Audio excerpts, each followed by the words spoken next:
Yo, people, what to do? Welcome back to another video. It's your boy Tony, aka Two Tone, reacting to Barcelona's 3-0 win against Getafe, and it's exactly what I expected, bro. I'm not gonna lie, it's exactly what I expected. I understand with Bordalás, I believe it's how you say their manager's name. The reputation that he has, low block and all that. Which, look, the games that they play and all that shit, right? Is to be expected with Getafe, but they're only a problem, in my opinion, when they're at home. The moment they have to go away from home, go look at Barcelona's record. In the last 15 years, they got 2 positive results at Barcelona, and those were draws. They've never won here, never.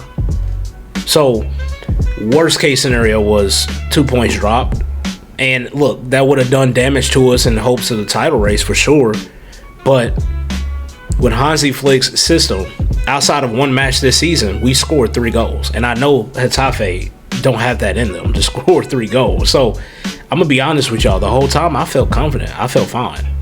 I really did. Now, in April of next year, we have to go to Getafe. Don't pin it in, but pencil in a draw. Like a 0-0 draw, and I'm already saving my expectations because I already know how that game is going to be when we have to go to Getafe, because I think our record at Getafe going back to like 2019, 2018, we had 1 win. We always draw, and then there's the occasional like L we catch out there. So going to Getafe is a whole different ball game compared to playing them at home. So I always felt we were always going to be fine at home. Going with the lineup, Rashford showed up to training before the match late, so he wasn't going to start. So our front 3 was Ferran Torres, Lewandowski, and Rafinha. And the midfield 3, which is to be expected, to be fair, against a team like Getafe. You had Pedri, Frankie de Jong, and Dani Olmo. And then the back 4. The fullbacks were to be expected. You had Gerard Martin out left and Koundé out right. The center backs, one of the 2 was expected for me. I knew Eric Garcia was going to start. I know Hansi Flick, he appreciates Eric Garcia, and he really likes what he brings, especially in La Liga. So I knew he was going to start. It was just all about who was going to be his partner as center back. And when looking at the match, it made sense that he ended up going with Christensen. He didn't play all that much in the Champions League Thursday. So to give him a 490 was to be expected. Kubarsi probably wanted to be rested, and it was either going to be between Christensen and Ronald Araujo, in my opinion, but him going with Christensen made sense. And then he had John Garcia in goal. Let's go break down the goals. And the first goal was a beautiful, beautiful team goal from Barcelona, man. Ball was played out right to Rafinha. Rafinha plays a ball in behind Getafe's line, and it was a great run from Dani Olmo, but the ball played him. The run that he made was going away from goal, and the ball found him going away from goal.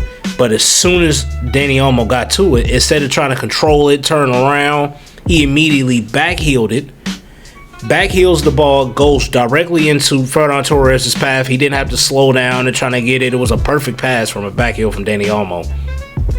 And off the volley. Well, not really off the volley, but you get what I'm saying. But just, it bounces up.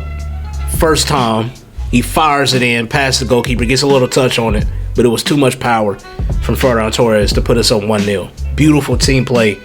And this is why Dani Olmo starts in a match like this against Getafe, because he can do things like that against a low block. First time, you understand you have to be quick.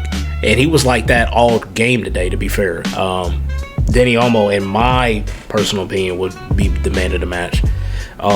Just because of he was in the right spaces, he was doing the first time flicks, understanding that you cannot give Getafe a chance to try to swarm the ball. So he was great today. But that goal, that first goal, the run that he made, and to have the wherewithal, understanding where Ferran Torres is. And that's a great run from Ferran Torres as well. One of my complaints about Lewandowski is as he's gotten older, he's not really as mobile, and it's understandable. He's older.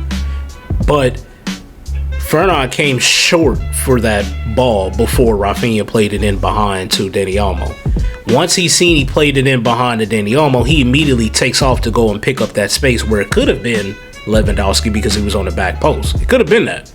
But with Ferran Torres, what I do like about him, he's another player who knows how to be in the right space, right place at the right time, making those runs and putting in a lot of effort outside of just scoring goals. I think to be a top striker, you have to not only score when you're called upon to score in the different ways, if you're more versatile, left foot, right foot, header, whatever, but you have to be in those right places to get the goals, to get the assists. And he found himself there often, not only just today, really all season, and really since Hansi Flick got here, I'm going to be honest with you. But way to find the right space, banged it, great finish, 1-0 Barcelona. And then the second goal, on my live stream, I couldn't tell who played that first pass initially, but finding out later that it came from Eric Garcia. The ball was going back and forth a little bit, but then the ball got bounced towards Eric Garcia. Eric Garcia first times into open space on the right-hand side to Rafinha. And Rafinha only just had to dink it into the space where Ferran was, because it was just 2-on-2 after Garcia played that ball in on the right-hand side, because Rafinha stayed on side by staying within his own half. So it was close when they reviewed it, but he stayed on side by staying in his own half. Great ball from Eric Garcia to put it out into space. And Rafinha really didn't have to do much after the ball was played into him from Garcia. He was able to dink it into the space where Ferran was. And Ferran had all the space in the world and all the time in the world to make the right decision. And he played in a good ball. After the ball was played in from Rafinha, it was then Ferran Torres, who had all the time in the world to make the right decision. He opened up his hips like he was going to shoot at far post. The goalkeeper's kind of cheating that way, and then he was able to fool him with his eyes and shoot it and score near post. Great finish from Ferran Torres. Great run, great team goal yet again to put us up 2-0. And again, those are the type of passes, quick, intricate plays. You can't give them a chance to react. Sideways passes will fall into the trap against Getafe. You have to be quick. If you think that run is there, as soon as you get it and it's coming towards you, first time that, play it in the space. Be dangerous with it. And that's what we did on not only the first goal, but the second goal as well. There was a few more opportunities that was created. I felt Lewandowski probably could have got him a goal, especially from that one where Pedri played a low ball in and it came across. He was able to get behind the line, but it was a little bit too much from Pedri. But I still believe if this was 2-3 years ago, Lewandowski, I think he still gets to that. He's kind of showing, like I said, his age a little bit. He's not as mobile as he was, which is understandable, so I'm not going to be hard on him. He also had another opportunity. The ball was played in. He was able to receive it, turn around. He was getting his jersey pulled and tugged, but he was able to get a clean shot off, but it was straight at the goalkeeper. He was able to make a save. But that was really about it in the first half. Then in the second half, he immediately, Hansi Flick makes a substitution by putting on Rashford for Rafinha, and I believe that was the right move because Rafinha had a yellow card, and at the end of the first half, Rafinha stupidly pushes a player over and could have gotten another yellow card, which would have gave him a red and had us down. Even though we up 2-0, that could have put us down to 10 men. Could have put us in trouble in that second half. But the referee kept his cool, understanding that the Getafe player that got pushed, he sold it. I think he knew that it was Rafinha that pushed him. And if he did, then he definitely knew about that yellow card. So he was hoping to get him sent off. But that's just the antics Getafe does, bro. Like, they foul a lot. When they get touched, they drop and hope that they can pull a yellow. It's just always something. In this match today, they had 15 fouls. 15 fouls today. Like, they understand that's the only way of trying to be able to compete. It's by trying to pull you off of your game. And Rafinha at Getafe, I remember he fell forward. Those runs that forwards like to make behind the line, they usually like to chip, they like to throw elbows, they like to trip, anything like that. They try to get under your skin.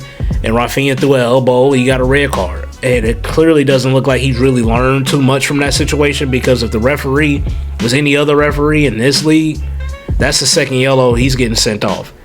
So the fact that he didn't get that, he's very lucky. I think Hansi knew that if he keeps playing, he's going to get in trouble. So let me start the second half taking out Rafinha and putting in Rashford. So that was a good decision with that. Rashford was electric because he started off on the right as he was playing up front with Lewandowski and Ferran Torres. He had an opportunity from the right-hand side that he created, just pure pace and power, man. Like, he looks hungry. He really does. He looks hungry, and I'm happy with Rashford's performance. He was able to get an assist. He was able to create on that right-hand side. He was able to beat his man, get down to the line, and he played the ball in. It was initially for Lewandowski, but it got past two Getafe defenders and Lewandowski. And the next player there looked like it was Dani Olmo and Fermin both running at the ball at the same time, but Fermin lets up, understanding that Dani Olmo had a better shot.